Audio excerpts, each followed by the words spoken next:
मुंगेसर मोर गाँव के दुर्गा बैठे माँ हिंगलाज वो इंदिरा चौरा में बैठे वो दाई साज के 16 सिंगार वो साज के 16 सिंगार दाई साज के 16 सिंगार सबके विपदा रैया दाई दुर्गा वर्णवाज वो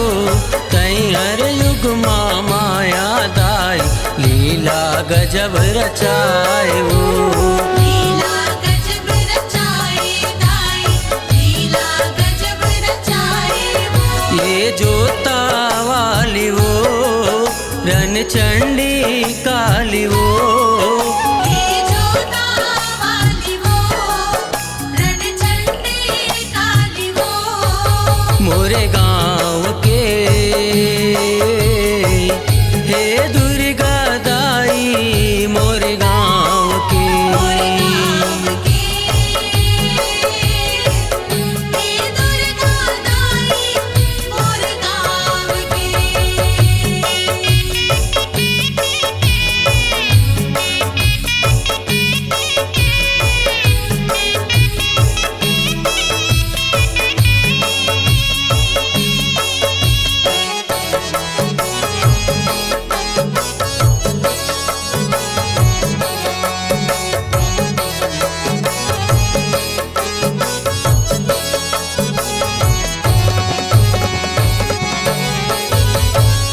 हर युग माँ देवता मनला सगरो चिंता सताए वो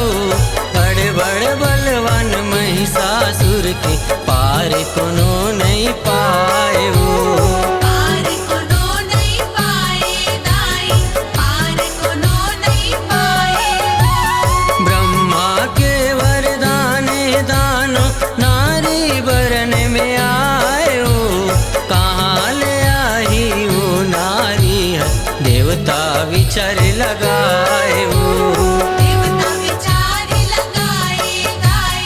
देवता विचार लगाए वो ये मैहर वाली वो मोर शारदा माई वो ये मैहर वाली वो मोर शारदा माई वो मोरे गाँव के हे दुर्गा दाई मोरे गाँव के मोरे गाँव के हे दुर्गा दाई मोरे गाँव के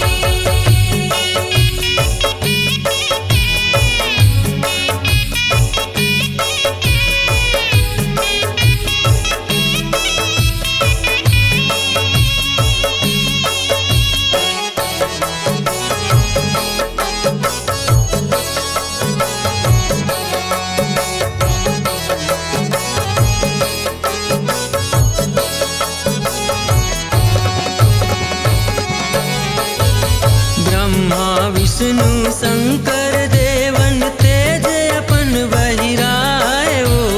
जम्मो देवन के शक्ति ले नारी एक बन जाए वो नारी एक बन जाए दाई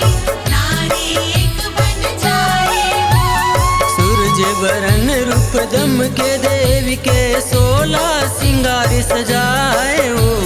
भगवा बैठे रन गरजे दुर्गा महिषासुर थर्राए हो महिषासुर थर्राए दाई महिषासुर थर्राए वो ये शेरा वाली वो रणचंडी काली वो ये शेरा वाली वो रणचंडी काली वो मोरे गाँव के हे दुर्गा दाई मोरे गाँव के मोरे गाँव के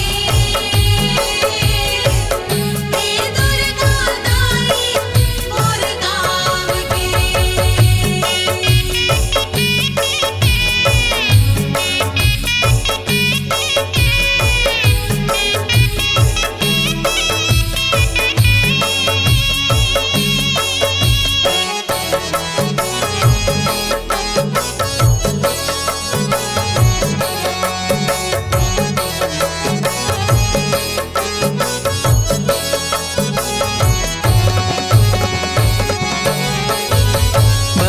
बरन रूप धर के महिषा करते अत्याचारी हो।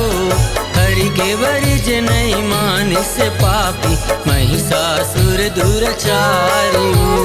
महिषासुर दुराचारी दाई महिषासुर दुराचारी त्रिशूल में मारे महिषाला जगदम्बा महतारी हो। महिषासुर के जीव उड़ागे सुख पाए संसारी हो। सुख पाए संसारी दाई सुख पाए संसारी मुनगेसर वाली वो मोर दुर्गा दाई वो। मुनगेसर वाली वो मोर दुर्गा दाई वो मोरे गाँव के दुर्गा दाई मोरे गाँव के। मोर गाँव के हे दुर्गा दाई मोर गाँव के तोला बंदो मैया वो तोला सुमिरा